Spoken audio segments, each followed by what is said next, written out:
Uma ótima noite a todos. Em nome do Centro Espírita Jesus de Nazaré, nós rogamos ao Pai que nos abençoe a todos. A proposta de reflexão da noite de hoje é sobre a mediunidade. E escolhemos uma obra de Divaldo Pereira Franco e Raul Teixeira, abordando perguntas e respostas a respeito do tema. Olá, Carla. Nós vamos tratar então das questões do livro Diretrizes de Segurança. É uma obra de Divaldo Pereira Franco e de Raul Teixeira. Então, vamos lá com a primeira pergunta. Qual é a finalidade da mediunidade aqui na Terra? Boa noite a todos, obrigada pela oportunidade de estarmos conversando sobre esse assunto. A mediunidade é, antes de tudo, uma oportunidade de servir. Nós recebemos a mediunidade para que possamos resgatar os nossos débitos do passado. E é também através da mediunidade que nós mantemos contato com os espíritos desencarnados, aqueles que se encontram na erraticidade, ou seja, aqueles que estão na situação de verdadeiro mundo, ou seja, nós aqui na Terra estamos de passagem. Então, eles vêm nos trazer, através da mediunidade, principalmente essa questão do conceito de espírito imortal. Ou seja, que nós estamos aqui de passagem, que nós vivemos muitas encarnações e em cada encarnação nós vamos aprendendo algumas coisas e quando nós nos engajamos no serviço da mediunidade, nós recebemos mais uma oportunidade de crescimento e resgate. Há uma questão que sempre passa em mente, que é a seguinte: há mediunidade mais importante que outras e médiuns mais fortes que outros?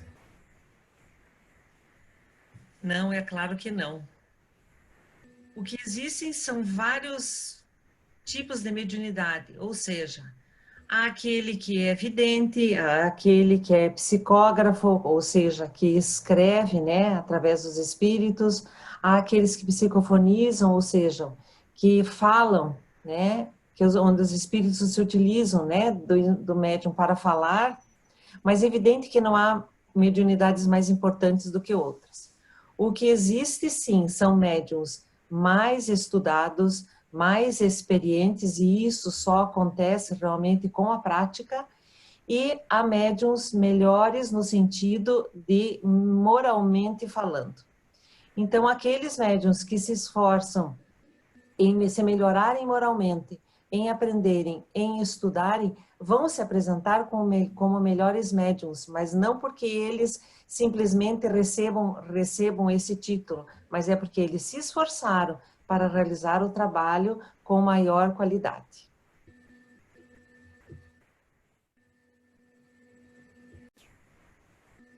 E quais são os requisitos necessários para os médiuns que militam na tarefa mediúnica? Bom, primeiro de tudo, o conhecimento acerca da mediunidade, para que o trabalho possa ser realizado com maior eficiência. Então, é a mesma coisa, se você for subir uma montanha, você vai precisar primeiro aprender como é que é subir uma montanha. Você não vai simplesmente se colocar uma mochila nas costas e se aventurar. É bem provável que você passe por grandes dificuldades se você não tiver esse conhecimento. Então, primeiro de tudo, o médium precisa instruir-se, ou seja, conhecer e estudar a doutrina espírita, e mais especificamente o livro dos médiuns. E o segundo, tão importante quanto o outro, talvez mais importante que o outro, é a moralidade. O médium, se ele quiser ser um bom instrumento ou servir com o Cristo, é necessário que ele desenvolva as suas qualidades morais. E para que ele desenvolva as suas qualidades morais, é importantíssimo que ele se conheça. Ou seja, se eu não sei quais são as minhas deficiências, eu não posso fazer esforços para melhorá-las. Então, para o médium é importante autoconhecimento, estudo e a prática do bem e o autoaprimoramento.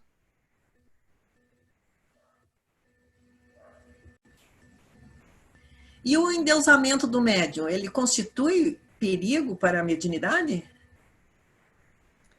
O endeusamento do médium constitui perigo para si próprio.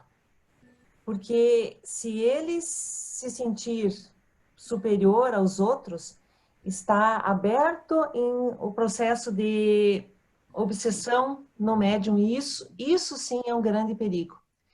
O médium não pode se sentir superior e nem envaidecido do que possui, primeiramente porque o que ele transmite não é dele. Então, na verdade, ele está tomando de algo que vem dos outros, né, e trazendo para si.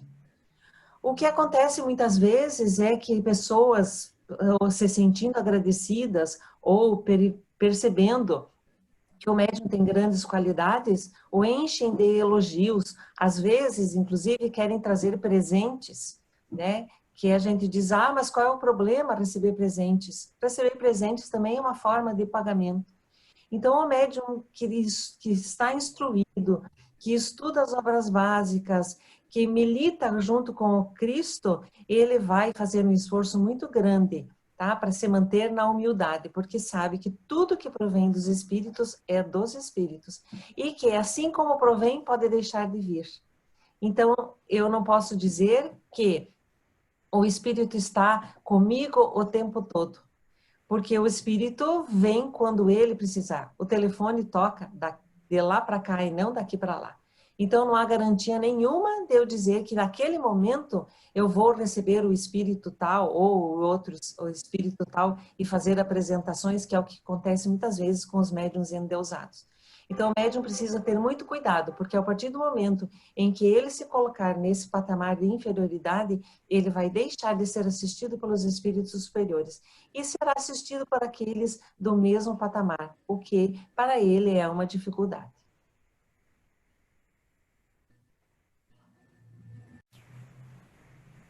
E qual a finalidade dos médiuns curadores? É normal que os médiuns dessa natureza se utilizem de instrumental cirúrgico, de indumentária, que os caracterizam como médicos?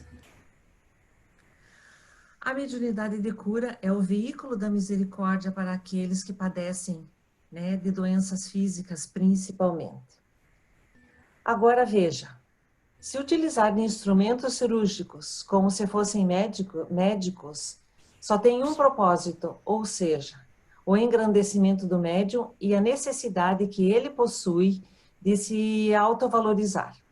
Porque esse processo de cura que se dá, ele não atua no corpo físico propriamente dito. A manipulação de fluidos acontece no perispírito, que é o órgão intermediário entre o espírito e o corpo físico. Então, havendo uma modificação no perispírito, essa modificação vai aflorar para o corpo físico, assim como também acontece a doença. Se há uma dificuldade no perispírito, ela vai se aflorar no corpo físico. Então, os médiuns curadores são utilizados para esse alívio. Então, não há menor sentido se utilizar instrumentos cirúrgicos, cortes, porque a interferência nesse momento não é no corpo físico. E há de se ter ainda muito cuidado, e aqui eu vou chamar mais uma atenção, aí, opinião minha, com relação a esse tipo de médiums, que principalmente se utilizam desses aparelhos, não se preocupam com a verdadeira necessidade de esterilização dos aparelhos e principalmente que cobram por esse serviço. Então, eles não podem estar assistidos por espíritos superiores nesse momento se eles estiverem cobrando. O que pode acontecer é que aquele que está recebendo o tratamento é merecedor, mas ele não necessitaria se utilizar disso, de cortes ou outros subterfúgios, para que o processo de cura se instale.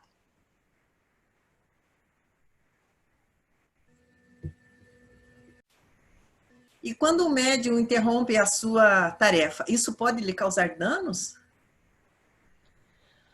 A faculdade mediúnica é um dom, como nós já falamos, e todos os dons devem ser utilizados.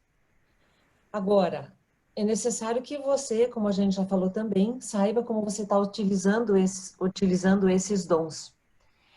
Então, assim, a enxada que não é usada, ela é encaminhada para a ferrugem, né? E ela acaba se desgastando de tal ponto, a ponto de não poder mais ser utilizada. Então, uma coisa é você não ter oportunidade ou não conseguir, digamos, trabalhar na mediunidade, e outra é você estar incapacitado para tal. Então, digamos, eu moro lá no sítio e eu tenho mediunidade. Eu não tenho um centro espírita onde eu possa me instruir, eu não tenho acesso, né, ao conhecimento e eu não tenho essa oportunidade. É uma coisa. Outra é você ter a mediunidade e simplesmente dizer assim, agora eu não quero mais porque isso dá muito incômodo, porque isso não está levando a nada, porque na verdade eu estou aqui servindo para os espíritos e a minha vida está muito conturbada e eu abandono a mediunidade. Então, eu vou responder por aquilo que eu tive, que eu recebi a oportunidade de utilizar e não utilizei. E principalmente uma questão importante, que talvez seja importante, seja interessante salientar aqui, é que os espíritos inferiores, quando a gente assume que vai trabalhar na mediunidade, eles vão fazer de tudo para nos impedir. Então, a primeira coisa que acontece é eles atuarem naquilo que mais nos traz dificuldade. Ou seja, a primeira coisa que eles atuam é no financeiro. Então, está indo tudo bem, está participando do estudo, começa a participar da reunião mediúnica e, de repente, precisa trocar de horário de trabalho e não está mais disponível naquele dia. Então, é importante que a gente fique atento a isso, né? Porque são dificuldades que aparecem na nossa vida e que trazem, né, atraso para aquilo que a gente se propôs, né? Mas assim, nós temos livre-arbítrio, né? E nós vamos responder por aquilo tudo que nós fizermos ou deixarmos de fazer.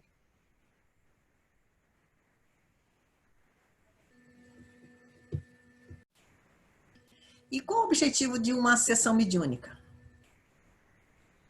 Então, a mediunidade é uma oportunidade de servir, mas a reunião mediúnica não é necessariamente para que possamos ajudar os espíritos. Na verdade, a reunião mediúnica é para que nós, através do ajuda que nós damos aos espíritos, ou seja, do diálogo que nós estabelecemos com eles, ou do recebimento de mensagens deles, nós consigamos entender um pouco mais sobre o mundo espiritual, sobre as suas dificuldades e aquilo que acontece o que acontecerá para todos nós a partir do momento que desencarnarmos. Os espíritos necessariamente não precisam de nós para serem instruídos, né, para serem consolados.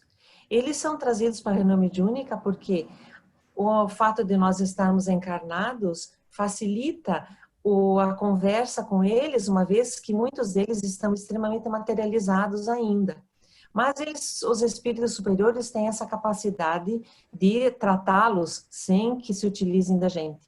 Então, na verdade, os espíritos, a reunião, na verdade, é de ajuda mútua, onde nós ajudamos eles com o esclarecimento e eles nos ajudam também com as mensagens e com as lições que vêm nos trazer.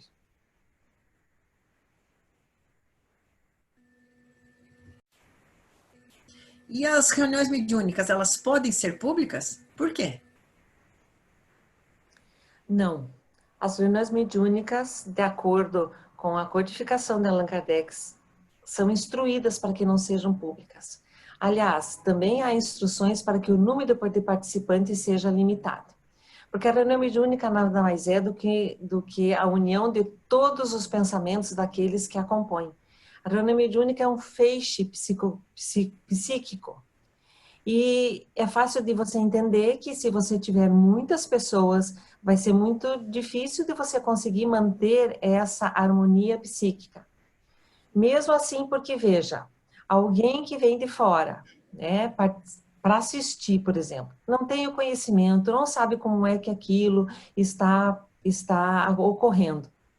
E um espírito está se comunicando e alguém lá começa a pensar, acho que ele está mentindo. Ah, não deve ser bem assim, acho que o médium não está sendo correto, acho que tem alguma coisa errada aí. Isso é suficiente para que haja uma interferência muito grande na comunicação. Então, vocês imaginem um público que seja de 20, 30 pessoas assistindo, cada um com seus pensamentos e com os seus julgamentos. Então, não é necessário e não é adequado que haja público para a participação da reunião mediúnica, além de manter a concentração, que é muito mais difícil, né, se tiver público assistindo. Então, é importante que nós entendamos que a nossa capacidade, enquanto tarefeiros da mediunidade, é seguir estritamente o que o Livro dos Médiuns nos diz. Aí alguns vão dizer assim, mas Chico Xavier psicografava a carta, né, dos desencarnados numa sessão pública. Então vamos verificar o seguinte, quem era Chico Xavier e quem somos nós, né? Então, estamos estudando, estamos a caminho, né? Mas para que nós consigamos uma boa qualidade do trabalho, não é recomendável que haja público participante. Mesmo porque, por que é que o público quer participar? Por curiosidade única e exclusivamente. E se há uma coisa que nós não precisamos na reunião mediúnica, no atendimento aos desencarnados, é da curiosidade.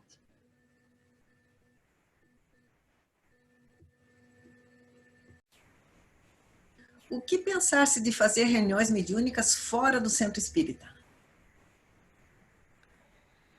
É a mesma coisa que a gente pergunta. Por que é que uma cirurgia não é feita num quarto, por exemplo, no hospital? Por que é levado para o centro cirúrgico? Porque lá existe um ambiente preparado para isso, com toda a asepsia, com todos os cuidados. A mesma coisa acontece com o centro espírita. A espiritualidade prepara o local, organiza a reunião, faz a limpeza necessária, não deixa que aqueles que poderiam estar atrapalhando o trabalho se aproximem do nosso local. Então, é natural que a gente entenda que a gente não vai conseguir isso dentro do nosso lar. Porque no nosso lar transitam muitas pessoas, acontecem pensamentos diferenciados, acontecem interferências, brigas, conversas de todos os tipos. Então, é muito difícil de nós encontrarmos no nosso lar as qualidades necessárias para uma boa reunião mediúnica. Então, se há de se escolher um lugar para realizar a reunião mediúnica, por que não escolhermos aquele que está preparado pela espiritualidade em que nós estamos e que eles prepararam para nós, que é justamente o local específico para a reunião mediúnica? Aproveitando aí o gancho também, a questão agora da pandemia e das conversas várias com relação às reuniões mediúnicas feitas online. Então, a recomendação que nós estamos recebendo, né, dos órgãos federativos, tanto do nacional quanto estadual, é que não há o menor sentido de realizarmos reuniões mediúnicas online, ou seja, cada um em sua casa, não há o menor sentido disso. Não nos esqueçamos que, enquanto estivermos dormindo, o nosso espírito pode ser levado para trabalhos também. Então, aos médiuns que estão aflitos, porque a pandemia interrompeu todos os trabalhos, é necessário que se aquietem, né? E agradeçam a Deus a oportunidade e se coloquem à disposição durante o sono para que realizem o trabalho de acordo com as necessidades dos espíritos e não com as nossas necessidades.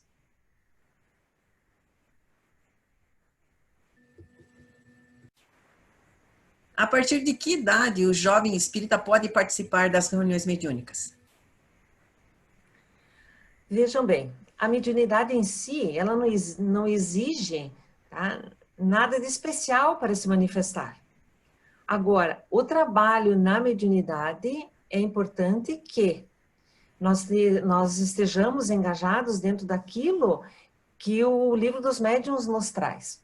E o Livro dos Médiuns nos traz de forma muito importante a questão da maturidade, a questão do compromisso, né, com o trabalho. Então, é muito difícil que, nos dias de hoje, um jovem de 15, 16, 17 anos tenha essa maturidade, que consiga se manter equilibrado durante toda a semana, sem ter o conhecimento e estar passando justamente por esse processo um pouco turbulento, né, que é a juventude. Então, há jovens, evidente, né, que são muito mais equilibrados que os adultos. É claro, nós sabemos disso. Mas os jovens têm alguns problemas ainda com relação ao consumo de alcoólicos, né, à utilização do sexo sem responsabilidade, comum da juventude. Então, é necessário que o médium, para que ele não se coloque em dificuldade, participando da reunião mediúnica, ele tenha alguns comportamentos já que demandem uma certa maturidade, o que é muito difícil, né, de conseguirmos no jovem. Isso não significa que nós não possamos, mas é preciso analisar bem se o jovem está apto, se ele tem o conhecimento para poder participar. Assim como qualquer adulto que queira se integrar ao trabalho da mediunidade, também vai ser feito essa análise.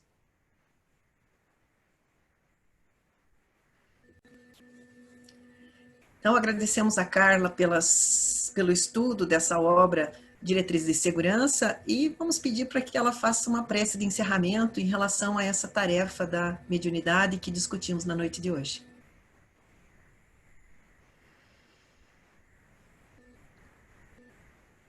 Como tarefeiros da mediunidade, como recebedores da oportunidade de servir e de aprender, queremos primeiramente agradecer a Deus nosso Pai por podermos nos engajar nessa tarefa, agradecer aos espíritos que nos acompanham, que nos incentivam, que nos ajudam a fazer esforços para que possamos ser bons servidores.